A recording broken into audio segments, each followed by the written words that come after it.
아이스티키비 파운데이션 레벨 실러버스 3.2.3에 보면 리뷰의 유형에 대해서 나옵니다. 거기서 4가지 유형이 나오는데요.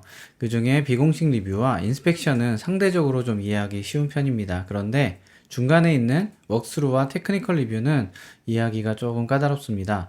그래서 이번 시간에는 이 2가지 리뷰를 살펴보겠습니다. 자, 먼저 웍스루에 대해서 알아볼게요.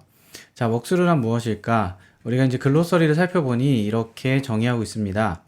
작성자가 작업 산출물에 대한 리뷰를 주도하고 참가자들은 발생 가능 이슈에 대한 질문과 의견을 제시하는 리뷰 유형이다 라고 정의하고 있습니다.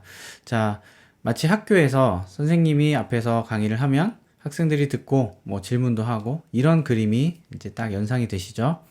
웍스루는 작성자가 이 전체적인 리뷰를 주도해 갑니다. 그리고 자기가 작업한 산출물, 뭐 산출물이라든지 코드라든지 이것들을 소개하고 설명하고 이해시키는 과정을 거칩니다. 그리고 이 설명을 들은 참가자들은 그 설명을 듣다가 거기서 나올 수 있는 발생 가능한 이슈라든지 질문사항이라든지 의견사항이라든지 이런 것들을 개진하고 토의하는 그런 과정으로 진행하는 방식입니다. 자, 그래서 이 웍스루는 결함을 발견하는 것도 목적이 있지만 또 하나로 교육하는 것도 부차적인 목적으로 사용되고 있습니다. 그래서 작성자가 자기가 작업한 산출물을 소개시키거나 설명하거나 이해시키기 위해서 이 웍스루라는 방식을 사용할 수 있다는 것이죠. 그래서 이거는 공식적일 수도 있지만 그렇지 않을 수도 있고요. 그리고 어떻게 진행하느냐, 시나리오, 뭐 드라이런, 시뮬레이션 이런 다양한 방식들을 소개하고 있는데요. 예를 들면 이렇게 할 수 있습니다.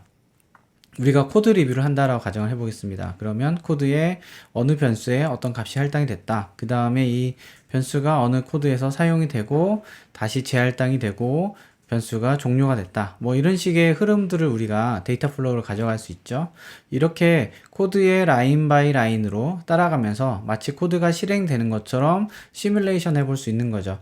우리가 이름에서 알 수 있는 것처럼 웍스루잖아요. 그래서 산출물을 한 걸음 한 걸음 스텝 바이 스텝으로 가는 방식으로 설명하고 진행하는 방식이 웍스루입니다. 자, 그러면 기술적 리뷰란 무엇일까요? 자, 기술적 리뷰의 정의를 살펴보도록 하겠습니다. 자, 기술 자격을 갖춘 인원으로 구성된 팀에 의해 수행되는 공식적 리뷰의 한 유형이다. 공식적 리뷰라는 거죠. 그리고 작업 산출물이 의도한 용도에 적합한지 적합성을 확인하고 명세 및 표준과의 불일치를 식별한다. 이런 목적을 가지고 있다라는 것이죠. 그래서 웍스루는 앞에서 얘기했던 것처럼 작성자, 이 산출물의 저자가 리뷰를 주도하는 반면에 기술적 리뷰는 객관성을 유지할 수 있는 제3자에 의해서 진행이 됩니다.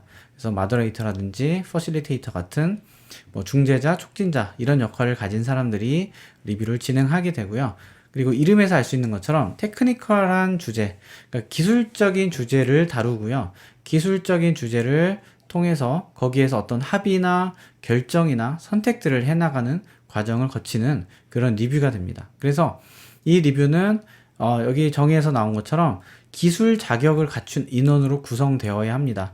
그래서 우리가 검토하려는 산출물 또는 코드에 대한 충분한 이해를 할 수 있는 기술적인 전문성을 가진 사람들이 구성이 돼서 검토하고 거기에서 서로 다른 의견들을 개진하고 이것들을 어떤 최종적인 합의나 결정 이런 것들을 도출하는 과정을 거치는 그런 리뷰를 기술적 리뷰라고 합니다. 그래서 이런 결정들을 해야 되기 때문에 저자가 직접 리뷰를 주도하기보다는 중재자나 퍼실리테이터 같은 촉진자 같은 사람들이 그런 역할을 통해서 이 리뷰를 진행해가는 것이 바람직하겠죠. 그리고 보다 정형화된 방식으로 진행을 해야 될 것입니다. 그래서 이번 시간에는 웍스루와 기술적 리뷰 2가지를 살펴보았습니다.